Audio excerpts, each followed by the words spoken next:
Imagine waking up on a calm Sunday morning. The sun rises over the Pacific, the water still, the air quiet. And in the next 90 minutes, your world flips upside down. Your fleet burns. Your comrades die. Your nation, still at peace, is thrust headfirst into the deadliest conflict in human history. That's exactly what happened on December 7th, 1941. And what came next didn't just change the course of World War II, it transformed the United States military into the most powerful fighting force the world has ever seen. Enjoying this breakdown? A like helps us reach more curious minds like yours. It's 7:48 a.m. in Hawaii. At Pearl Harbor, most sailors are still asleep. Some are hungover from Saturday night, others are thinking about breakfast. The USS Arizona sits anchored in Battleship Row beside 7 other mighty warships. The sky is clear, the radio crackles softly. Life feels normal, safe. The war raging across Europe and Asia feels like someone else's problem, happening in a world far, far away. Then, a distant hum. It grows louder, and then the sky fills with planes. 353 Japanese aircraft, torpedo bombers, dive bombers, fighters, sweep down from the north in 2 perfectly timed waves. The first bombs fall before most men are even out of their bunks. Within minutes, chaos explodes across the harbor. At 8:06 a.m., the USS Arizona takes a direct hit to its forward magazine. The explosion is so massive and powerful, it lifts the entire 33,000-ton battleship out of the water, rips her hull apart, and sends a fireball hundreds of feet into the sky. In 9 minutes, she's gone, taking 1,177 men with her. Most never even make it to their battle stations. The USS Oklahoma capsizes after multiple torpedo hits, trapping hundreds of sailors inside. The West Virginia, California, and Nevada are torn open by explosions. The Utah, ironically used as a target practice ship, becomes an actual target and sinks. Destroyers, cruisers, support ships, all are struck in relentless precision. The Japanese pilots are methodical, systematic, brutal. By 9:45 a.m., the numbers are staggering. 21 ships of the United States Pacific Fleet sunk or damaged. 188 American aircraft destroyed on the ground before they can even take off. 2,403 Americans killed. More than 1,000 others wounded. And here's the kicker and cruel irony: the United States isn't even officially at war yet. How did this happen? How does a nation wake up to find itself under attack without warning? To understand that, we need to rewind to the 1930s. In the years leading up to Pearl Harbor, Japan wasn't acting alone. It was part of the Axis alliance with Hitler's Germany and Mussolini's Italy. All 3 powers shared expansionist ambitions and resentment toward Western dominance. While Germany ravaged Europe and Italy sought control of the Mediterranean, Japan aimed to dominate Asia and the Pacific. The Tripartite Pact of 1940 bound them politically and militarily. An attack on one meant war with all. This alliance emboldened Japan, assuring leaders that any U.S. retaliation in the Pacific would trigger broader global conflict, ultimately pushing them toward the fateful decision to strike Pearl Harbor. Picture this. The island nation is resource poor, and its rapidly expanding empire desperately needs oil, rubber, steel, and other raw materials to fuel its war machine. Japan is rising. Japan has ambitions, big ambitions, but it's rising on borrowed time. The island nation has almost no oil, no rubber, and few natural resources. Its expanding empire in Asia is starving for fuel. In 1931, Japan invades Manchuria. By 1937, it's at full-scale war with China. Atrocities mount. The world watches. The problem is, the United States isn't happy about Japan's aggressive expansion.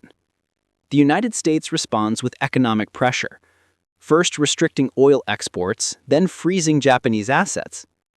By the summer of 1941, Japan has lost nearly 90% of its oil supply.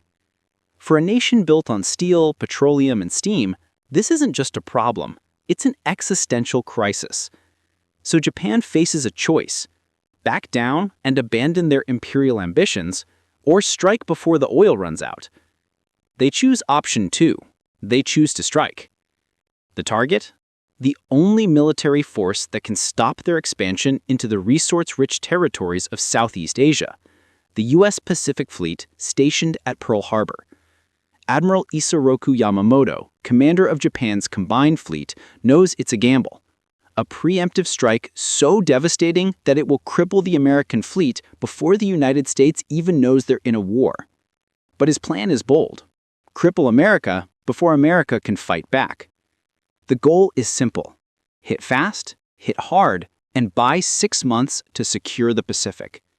Here's what makes this strategy particularly cunning. Japanese diplomats are in Washington, D.C. at this exact moment, engaged in negotiations to ease tensions.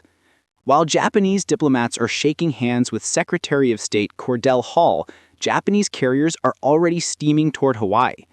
The attack is scheduled to occur before Japan officially declares war, maximizing the element of surprise.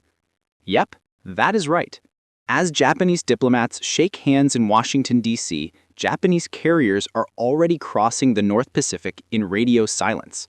6 of them: Akagi, Kaga, Soryu, Hiru, Shokaku, and Zuikaku, each loaded with dozens of aircraft, are steaming toward Hawaii. The attack is scheduled for a Sunday morning, when ships are at rest and crews are least alert. And that's exactly how it plays out. The first wave hits Pearl Harbor at 7:48 a.m., the second at 8:55. By 9:45, it's over. 90 minutes of hell. Everything goes according to plan. Almost. But here's where things get fascinating. For all its devastation, the attack on Pearl Harbor is a strategic failure. Because the Japanese, despite their precision, missed the things that mattered most. The 3 American carriers, the USS Enterprise, Lexington, and Saratoga, aren't in port that morning. They're out sea. These ships, which the Japanese consider secondary targets compared to the battleships, will become the foundation of America's counterattack in the Pacific. And those very ships will become the cornerstone of America's comeback. Within 6 months, those carriers will strike back at the Battle of Midway and sink 4 Japanese carriers, turning the tide of the war. The Japanese also failed to destroy Pearl Harbor's repair yards, dry docks, and oil reserves. 4.5 million barrels of fuel remain untouched. Without them, America would have had to retreat to California. Instead, the Pacific Fleet is repaired, refueled, and ready within months. So while Japan wins a battle, it loses the war before it even begins. But the story of Pearl Harbor isn't just about destruction. It's about transformation. Because that morning, something deeper awakens. Something powerful. Something permanent. Isolationism dies. And a sleeping giant opens its eyes. The next day, President Franklin D. Roosevelt addresses Congress. Yesterday, December 7th, 1941, a date which will live in infamy. Within hours, America declares war on Japan. 3 days later, Germany and Italy declare war on the United States. The country that didn't want to fight in foreign wars is suddenly fighting one across the entire world. The United States is fighting a 2-ocean war. The military mobilization that follows is unprecedented in human history. Now, the numbers that follow are almost hard to believe. In December 1941, the U.S. military consists of roughly 260,000 personnel.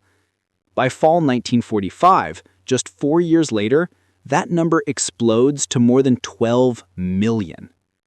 Think about that for a second. From under 200,000 to over 12 million in less than 4 years. American industrial capacity, already formidable, shifts entirely to war production. Automobile factories start building tanks and aircraft. That is right. Factories that once made cars now build tanks. Shipyards that used to launch 1 ship a year start launching one every few days. The Liberty Ship program, cargo vessels critical for logistics, ramps up production so fast that one ship is completed every 4 days instead of every 42 days. By the end of the war, the United States produces over 300,000 aircraft, 86,000 tanks, and over 1,000 major warships.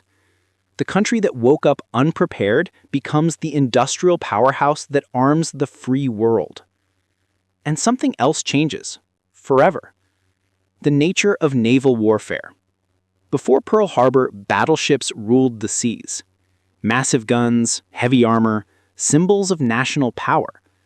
But December 7th proved something revolutionary, that the true kings of the ocean are aircraft carriers. They can strike from hundreds of miles away, move faster than any battleship, and project power anywhere on Earth. America takes that lesson to heart. Within 2 years, it launches an entirely new generation of carriers, the Essex class, each carrying up to 90 aircraft. They become floating cities, moving runways of steel, each carrying up to 90 aircraft, and the backbone of a new American Navy, giving the United States unprecedented power projection capability. Technology leaps forward at breakneck speed. Radar, once experimental, becomes standard. Sonar transforms anti-submarine warfare. Proximity fuses make anti-aircraft guns deadly accurate. Cryptographers crack Japanese naval codes, giving the United States a critical intelligence advantage, turning intelligence into victory. And in the background, another secret project begins, the Manhattan Project, the race to harness atomic power, a weapon that will end the war and forever change humanity. But Pearl Harbor teaches America more than how to build weapons. It teaches a lesson it never forgets. Readiness matters. Before 1941, America dismantled its forces after every war. After Pearl Harbor, it never does again. For the first time in its history, the United States maintains a permanent, standing military. The concept of returning to isolationism becomes unthinkable. Military bases are established worldwide, defense spending remains substantial even in peacetime. Global bases, worldwide logistics, constant vigilance. The post-war transformation creates the modern American military structure we know today. The Department of Defense is created in 1947, unifying the armed services under one command. The Air Force becomes an independent branch. The National Security Act establishes the CIA and National Security Council. The United States embraces its role as a global superpower, a direct result of the lessons learned from being caught unprepared. The U.S. doesn't go back to isolationism. It builds a system of global security that endures to this day. But the transformation isn't just institutional. It's industrial, social, and psychological. The war effort ends the Great Depression overnight. Factories roar back to life, unemployment disappears. Women join the workforce in record numbers. Rosie the Riveter becomes a national symbol. When the war ends, millions of veterans return home under the GI Bill, attending college, buying homes, starting families. The American middle class is born from the ashes of Pearl Harbor. Of course, not every change is heroic. Fear and suspicion lead to one of the darkest chapters in U.S. history, the internment of over 110,000 Japanese Americans, most of them citizens, forced into camps far from their homes. It's a reminder that even in moments of unity, fear can erode the values a nation fights to defend. The memory of Pearl Harbor also shapes American foreign policy for generations. The phrase "no more Pearl Harbors" influences everything from the Cuban Missile Crisis to the War on Terror. The obsession with preventing surprise attacks drives intelligence gathering, forward-deployed forces, and a doctrine of deterrence that defines American military strategy. For more explainers like this, hit that subscribe button. We simplify the systems shaping the modern world. The story of Pearl Harbor is also one of human resilience. Amidst the smoke and fire, heroes emerge in every corner of the harbor. On board the USS Nevada, sailors beached their burning ship to avoid blocking the channel. Crewmen on the USS West Virginia fight fires for hours, saving the vessel from capsizing. Tugboat crews risk their lives to tow wounded ships away from the inferno. Doctors and nurses perform surgeries by flashlight as bombs fall around them. And when the attack finally ends, survivors dive into the oily water to rescue shipmates. Even as the Pacific Fleet burns, the will to fight is already burning brighter. By mid-1942, that will pays off. At the Battle of Midway, U.S. intelligence and carrier tactics combine in perfect symmetry. American planes sink 4 Japanese carriers, the same 4 that had led the attack on Pearl Harbor. It's a turning point, and it marks the beginning of the end for Japan's naval dominance. From there, America goes on the offensive, island by island, airstrip by airstrip, from Guadalcanal to Iwo Jima to Okinawa. Each battle carries the memory of December 7th. By 1945, Japan lies devastated. The war ends, but the lessons of Pearl Harbor never do. After the war, the U.S. codifies what it learned: unified command structures, joint planning, intelligence sharing, rapid mobilization capability, and above all, constant readiness. Modern carrier strike groups with destroyers, cruisers, submarines, and air wings are designed specifically to prevent another Pearl Harbor. Layered defenses, distributed assets, redundant communications, always prepared. Every American soldier, sailor, airman, and Marine inherits a lesson written in the smoke of that December morning. Never assume peace means safety. But yet, Pearl Harbor's legacy isn't just military, it's cultural. The attack ends one era of American identity and begins another. Before Pearl Harbor, America was a hesitant power. Afterwards, it became a global leader. It didn't happen overnight, but December 7th lit the fuse. The shock forced the U.S. to evolve from isolation to engagement, from defense to deterrence, from inward-looking to world-shaping. Today, the USS Arizona still rests beneath the waters of Pearl Harbor. Oil still leaks from the wreck, rising to the surface in rainbow droplets that visitors called the Tears of the Arizona. Over 1 million people visit the memorial each year, standing in silence above the wreck, where 1,177 sailors remain entombed. It's a solemn reminder that history's biggest transformations often begin in moments of tragedy. The attack that was supposed to cripple America instead awakened a sleeping giant.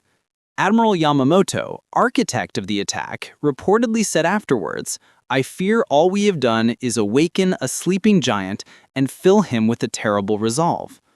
Whether he actually said those words or not, the truth behind them is undeniable. In trying to cripple America, Japan unleashed a force that would not only win the war, but reshape the global balance of power for the next 80 years. Pearl Harbor didn't just change the U.S. military, it changed the entire world order.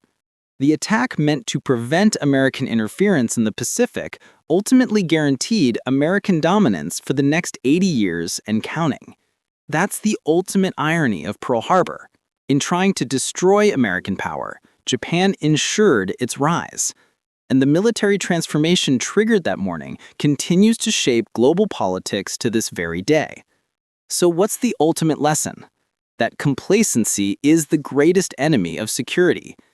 That every weakness exposed can become the blueprint for strength. That tragedy can ignite transformation. Pearl Harbor was supposed to end America's influence in the Pacific. Instead, it ensured it. In 90 minutes on a Sunday morning, the United States military began a metamorphosis that would change not just one war, but the entire world order. That's the ultimate irony of Pearl Harbor. Because sometimes, the moment that breaks you is also the one that builds you. If one good fact from Pearl Harbor endures, it's this: tragedy reveals weakness, but resilience turns it into strength. If you found this breakdown useful, hit like, subscribe for more stories where history meets power, and ring the bell. We dive deep into stories like this every week. Tell us in the comments which moment in history you want us to unpack next.